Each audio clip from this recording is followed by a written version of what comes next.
border. For that you need beads, two type of beads. This is plastic bead or you can use the crystal, and this is the golden bead. And you need matching thread and needle.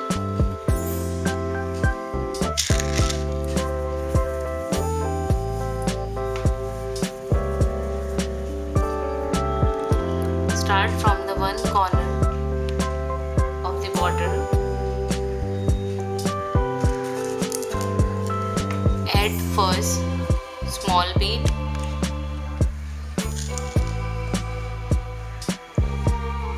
then the bigger one, again small bead.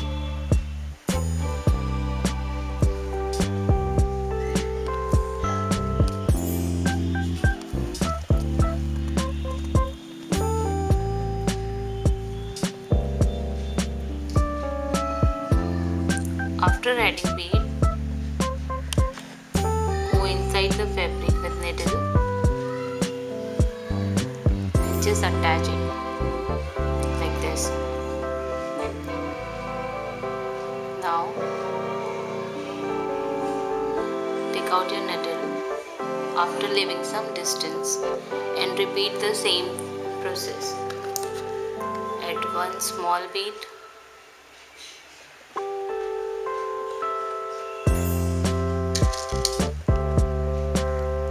big bead in the center,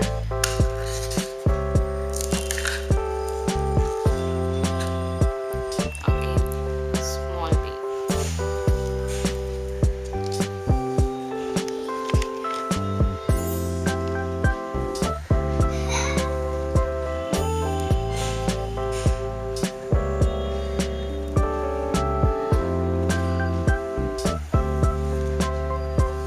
Now repeat the same step for completing your bead border.